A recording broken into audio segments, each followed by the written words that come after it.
Zach, how does it feel to be a Saskatchewan Roughrider? Feels great. Flying out today felt like kind of the new kid at school, and I'm sure I feel that way again when we're all together as a team. But this is Canada's team. This is quite the atmosphere to play as an opponent in, and I'm really looking forward to being on the same team now. Is this a rebirth for you because things didn't end well in Hamilton, or are you looking at it differently? I mean, I think it's a rebirth because I'm in a new place, Obviously, like you said, things didn't end the way, I'd hoped for there. We had hoped for as a team last year, but, can't dwell on that. Really looking forward to this opportunity and focusing on the present, and there's not a better place to be. What was 2017 like for you, Zach? I mean, I'd be lying to you if I said it wasn't tough. Didn't play as well as I would have liked.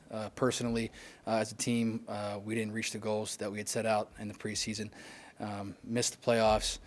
Obviously, it's well documented. We didn't start the season off very well, and I didn't finish the season. So, from a personal standpoint, it was tough. But again, really focus on this new chapter, this new opportunity in my career, and really excited to be here in Saskatchewan. Zach, what do you think of the receiver group that you have to work with here in Saskatchewan? It's a great receiver group. Dembski, Bagg, Carter, Naaman, two guys I played with, Chad Owens and Bakari. I'm sure there's guys that I'm leaving off. There's a lot of talent here, guys that have played at a high level in this league before. As a quarterback, you kind of salivate sitting back and looking at that. Coach Jones has done a great job here since he's been here, as he did in Edmonton, and being able to, accumulate talent and get them on the field. So I'm, as a quarterback, you're really excited to be surrounded by guys like that. Many have felt you were having an MOP season when you got injured in 15. Do you feel that you're close to being back to that form, or do you feel you're at that form now? I mean, I think physically I'm there. Obviously, again, things didn't go the way I had planned or we as a team in Hamilton had planned the last 2 years. But, from a physical standpoint, I feel the exact same, and I'm, really looking forward to going out there and proving myself again. You mentioned Chad and Bakari. You also played with McAdoo and Coach Jones when he was in Toronto. Mm-hmm. How does that familiarity help with players and coaching staff? It definitely helps.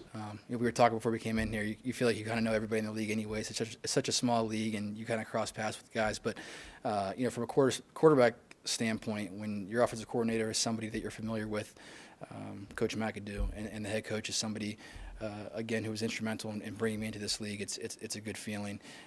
You left out Peter Dykowski as well, and I'm sure you guys, if you ever interview him, get a kick out of him. So excited to be back around Pete too.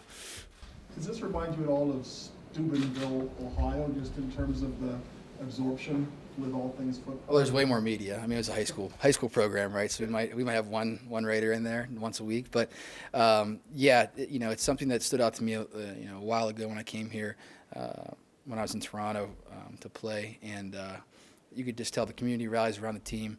The Rider Nation, is one of the best fan bases, if not the best fan base in the CFL, and again, I'm really looking forward to playing in front of them in an atmosphere where they really care about football. Zach, this is a passionate fan base, and every move in this team makes is criticized by someone. Are you ready for the fishbowl that is Rider Nation? Yeah, I think so. Playing the quarterback position, you're kind of always in a fishbowl. Whether you like it or not, you are the face of the team a lot of the time. Fans are passionate here, and that's how it should be. So I'm excited for the opportunity. How is the contract renegotiation going? That's something my agent and Coach Jones are working out, and it seems like everything's going well. Again, I haven't really asked many questions about it. I was excited to get out here. We just got back from Mexico, so I'm excited to get here and meet all you guys. I'm sure I'll be seeing you guys a lot over the next year, and yeah. Is it kind of painful to watch? You don't want to know about it, or? Yeah, I mean, again, this is what we hire agents for, right? So he's done a good job for me in the past, and I trust him. One of the things Chris Jones said about you was that growing up in Steubenville, you're kind of destined to be a football player What's the town like, and how does it kind of direct people towards this profession? Again, it's just a play. It's Ohio as a state, really. Ohio really cares about football. It's something that every kid grows up aspiring to be as a high school football player, whatever high school that you went to. You wanna you would go to games and watch those older guys and look at them like they were NFL players. So I can just remember being a kid and begging my dad to go outside with me every day to throw the ball around. So I don't know. They don't tell you have to play football, but again, it's just kind of there. It's what you do in the neighborhood. So. Like Johnny Manziel wanting to come into Hamilton and earn Zach Collaros type dollars without taking a snap in this league. It's something I really haven't concerned myself with. I'm a Rough Rider now, so I haven't paid much attention to that. Camp is still a few months away, but how are you approaching it when it comes to the starting job? I'm showing up and I'm competing. It's what everybody does, what every quarterback does. I don't think anybody, even if they tell you you're the starter, comes in and or slacks in the off season or comes in nonchalant. You're coming there, and if you don't have the fire in your belly to play the game at a high level, you're going to get passed up. So I'm just excited to get back on a football field and compete, and that's how I approach every camp. That's how I have my entire life for any sport I was playing. So Have you been told you're the starter? again, I think I answered this the other day. We haven't had those discussions. Again, just ready to compete. It was sort of brought up, but you've seen this offense, and obviously you were watching games last year, so you know the talent here. How exciting is it to work with this group of receivers and even some running backs that can move the ball? Again, as a quarterback, my job is to get the ball to my hands into the hands of those playmakers. So when you have guys like that are proven in this league, as dynamic as they are, it's exciting. Whether it's a guy who can go up and get the football, a guy who can like Chad, who can catch the ball and 1 yard behind the line of scrimmage and get 15 yards for you. It's the quarterback's job to be kind of the point guard out there. And when you're surrounded by a cast like that, you really get excited. You visited here pretty early in your career. What kind of introduction to Saskatchewan was that to see it, especially from the other side where I'm sure people aren't always too hospitable? Oh, it was awesome. It was, my first year I didn't make the trip out. I was on the IR that year. It was my first year in the league. The second year I was able to play in that game, and I just remember the atmosphere. Fans yelling at you. It felt like college football. They felt like something that you're used to, and it was a great experience. As is every time I've been out here. I've obviously been on the wrong end of some games out here that I try to forget about, but it's an amazing atmosphere as an opponent, and I'm really looking forward to being on the same team. Facilities aren't bad either, are they? Yeah, they're really impressive. We got a quick tour when we got here, and just amazing. First-class organization, and what in the community and what you guys have allowed to have happen here. You see a difference playing for a Western club? It is different. It's something I haven't done before. Less games against the East, obviously more against the West. The West, since I've been up here, has been more competitive from a win-loss standpoint. The Grey Cups go either way a lot of the times. But, you got to bring it every single week, as you do in the East as well. But, with the teams out here, you're in a dogfight every week. So, as a competitor, as somebody who, again, as a competitor, playing the best brings out the best in people, so I'm excited for that. You welcome the challenge playing in a conference that has Bo Levi Mitchell and Mike Riley? Of course, yeah. We see him 2 times. We used to see him 2 times a year, anyways, when I was in Hamilton, and I guess here in Saskatchewan, there's the off chance you might see him 3 times a week, or not 3 times a week, sorry, 3 times a year. But those guys have both had great careers up to this point, and as have a lot of guys in this league. And every week it seems like you're facing another good quarterback, but you got to approach it where you're just playing the defense, and that's what I try to do. Is there a story behind number 17? There isn't. There wasn't many options, A lot of guys had taken numbers that I'd worn previously or had wanted. And, again, I've never really had the same number anywhere I've been, so it's not that important to me. And 17's a pretty cool number, so I'm cool with that. Everybody has asked about you, has talked about this competitive streak. Dakowski talked about you in ping pong being pretty competitive. And,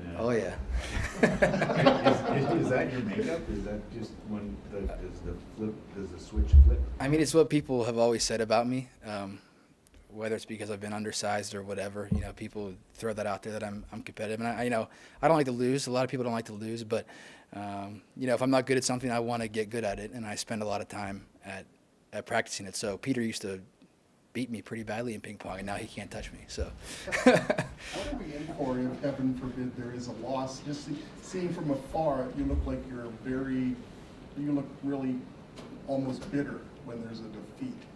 Well, yeah. Hopefully, we don't have to put up with many of those, together. Nobody likes losing, but it Yeah. just seems it just burns. Of course it does. There's a rule, 24 hours, you have to flush it, but usually we see you guys 5-10 minutes after a game when it still really, really stings. And I think you can ask the guys in Hamilton. I don't think I'm a problem to put up with any media. So I'm pretty boring, to be honest. You can get a restraining order on him. Yeah? What's your name? I'm Rob. Okay, Rob. Okay, I got you. Have you always been a quarterback? When did it first start with you? The thing that you guys growing I up? feel like I always wanted to play quarterback, but I played running. I was a little more athletic than some of the other guys, so they'd stick me at running back or wide receiver. And then I got the opportunity in middle school to play a little bit. And then when I got to high school, I played wide receiver and defensive back. And then the job came up my junior year, and I won the competition. And since then, I've played. But I was always when I got to college, it was always if I did something wrong, Brian Kelly would be like, if you don't do what I tell you to do, I'm going to move you to safety. So it was really, it was always kind of like he gave me an ultimatum: do what I tell you to do, or I'm moving you to defense. So. I had to look up what a bearcat was. I didn't know. What Yeah. it was. It's like a weird. I still don't really know, to be honest with you. I think they have one at the Cincinnati Zoo. But If there was a quarterback that you watched growing up, or is there someone that you tried to emulate? And do you think that you accomplished that? honestly, when I was a kid, I wanted to be like Mike Vick. I mean, who didn't want to run around and be that guy? But then, when I got to college, I realized I didn't have those abilities to do those kind of things. And since then, when you really start to focus on the, how cerebral you have to be as a quarterback, two guys that I've always really looked up to and tried to study their tape is Drew Brees and Tom Brady. I'm sure any quarterback will say that to you, but how long they've played the game at such a high level is really impressive, whether it's taking care of their body, what they eat, or, how they study film and how they're progressing through the reads, because football is kind of the same thing everywhere conceptually. Everybody runs the same things, and it's just how efficiently you're able to get the ball to your hands. So those are two guys I've tried to watch and study and take things from. How much of an impact did Ricky Ray have on your career? And Ricky was great. As everybody always talks about, Ricky doesn't say much, but Ricky, once he gets to know you, it does. But just watching him come to work every day, two guys in Toronto, my first year, were Ricky Ray and Chad Owens, guys that really set the tone on this is how it is to be a professional. You get here at this time. This is what you take care of your body.